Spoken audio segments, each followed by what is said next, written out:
Hey everybody, it's me, Calvin. Today, I'm going to be doing a short review of about 14 different games, and it's just a brief overview, and later on, I will actually make an in-depth review. So when you see a game that you want to know more about, and you want me to do a full review of that game, if you care enough to see it, leave a comment down below in that section. Whichever game gets voted the most, I'll do a review of that in full. I'm going to be covering the name of the game, the approximate age and graphics of every game, whether it's tabbable or not, which is the way I refer to a game as being able to alt-tab back to the desktop to switch over to another window, or if the game crashes when you do that. Does the game have to run with or without the CD? The approximate cost, and all these games are totally fun, but how fun are they really? So in a semi-chronological order, Age of Empires.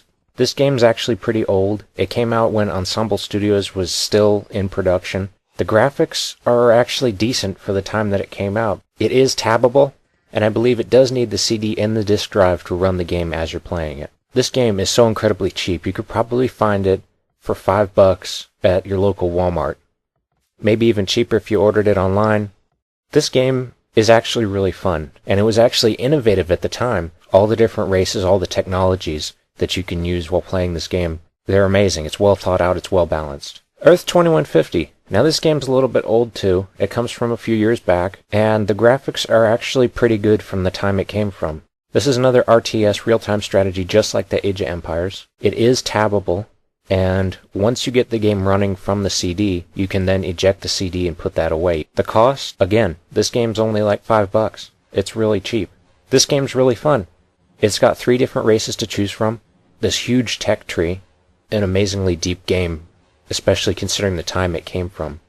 The Elder Scrolls 3 Morrowind. Now this is a great game without doubt. It's a few years old, yeah, and the graphics are actually pretty good. It tabs decently. Sometimes it'll actually crash the program, and it does need the CD to run. The cost of a Morrowind is somewhere near $10 US because I think it also comes now in an expansion pack with the Blood Moon and Tribunal. But it's an amazingly deep game. It's incredibly fun to play. You can create any kind of character you want from a list of several different races. Grand Theft Auto 3. It came to us in the early 2000s, I think 2001. And one of the things that really shocked people about this game was how politically incorrect it is. The graphics are actually pretty good. They can compete with some of the lower end games now. It does need the CD to start it and the CD in there to run it. It is very tabbable. The cost of a Grand Theft Auto 3 copy is probably about $5 or $10 now, considering that it's such a legendary game. As far as the fun goes, you can do anything you want. This game was actually rather revolutionary when it came out because it was so diverse in the amount of things you could run around and do, and you didn't have to stick to a linear storyline. Grand Theft Auto San Andreas. Now this game is actually a little bit more recent than Grand Theft Auto 3. It improves on an almost perfect game to begin with. Your character can jump and climb up on things.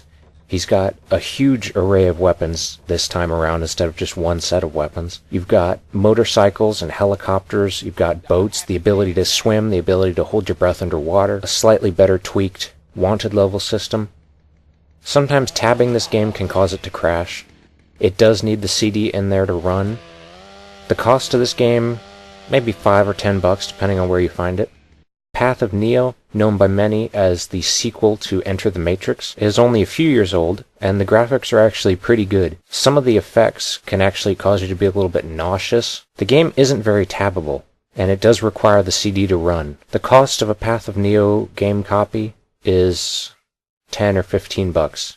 It's really fun to play, except for on the replay value when you go back. You start over with a short bullet time bar, and that is actually kind of a hindrance once you get used to the longer one you get later in game. Star Wars Empire at War. Another RTS strategy civilization builder game. This game's only a couple years old and features some pretty decent graphics. It's very tabbable, and you only need the CD to start the program. Once the game is running, you can take the CD out and put it away. The cost of a game like this is somewhere around $10 because it's more recent. I'm personally still figuring out how to play the game, but so far it's actually been pretty fun. It's very deep as far as RTSs go. There's a huge tech tree, and you can choose between the Empire or the Rebellion. KOTOR, Knights of the Old Republic, number 1. This game is, a few years old, but the graphics are actually pretty good. It's partly free roam, but also it has some elements of an RPG. The combat is automated. It doesn't tab very well. It does require the CD to run. You could probably find this game about $5 or $10. Star Wars Battlefront 1.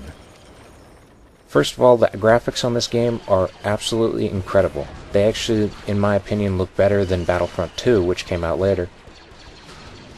The age of this game is only a couple years old, and it tabs decently. Doesn't really crash from that. It does require the CD to run. It'll maybe cost you about $10 to get a copy of the game, maybe less. It's incredibly fun. It is a first-person shooter, so it's a lot of shoot-'em-up action. You go and you take over capture points. You could probably find this game about $5 or $10. Jedi Knight 2 Jedi Outcast. This is probably one of the best games I've ever played. It's definitely one of my top favorites. The age is a few years old, and for that time the graphics were actually pretty good. I believe it runs on the old Quake engine. It is part first-person shooter. It has a great storyline. It tabs decently. It does require the CD to run. And for the cost, you probably get it about $5 or $10. Lord of the Rings, Battle for Middle-earth 2. This game is only a couple years old. The graphics are really good, especially when you crank it up to the higher settings, supposing your computer can handle it. It tabs very well. You only need the CD to start the game. Once the game is running, you can take the CD out, put it away. The cost of a game like this is about $10 or $15, and it's incredibly fun to play. There are 6 different factions that you can choose from, and the setting for the game is the war that was going on during the war in the movies. The Elder Scrolls IV Oblivion. Couple years old. It's actually really recent, and the graphics are immaculate. It's even pushing on the edge of today's best systems. It tabs decently. Sometimes it crashes the program. It does require the CD to run, and for cost you're looking at about $10, $15, maybe even $20 to find yourself a good copy. Comes with the expansion of Shivering Isles if you get that copy. I just got the regular one. Gmod, also known as Garry's Mod. Now, this game isn't actually really a game. It's just a modification of the game Half-Life. It's at least as old as Half-Life is. It's a couple years old, but this game is great. It's top-notch for making machinima. You use ragdolls, you can spawn anything you want into the game. It's very tabbable. You can get a portable version which requires no CD to run, but if you wanted to buy it, I think it's $5 from Steam. Last but not least, World of Warcraft by Blizzard. The age of this game, it actually goes back a few years, but they keep improving all the graphics. It's very tabbable. If you just download the client, you do not need any CD to run, although you can buy a copy of the game and run it off of a CD. Sure, you can get it for free off of torrents or free from private servers. It's going to cost you about $10 or $15 to get a copy of the client, maybe a few dollars more to get the expansions. It costs you $15 a month to be subscribed to retail. So I hope you enjoyed all these quick reviews. Let me know which game you want to see a full review of. I might even go through and do a review of every single one of them, but I want to know which one everybody wants to see first. Leave that in the comments below. Thanks for watching. I'm out. Life alone in the midst of something that I want.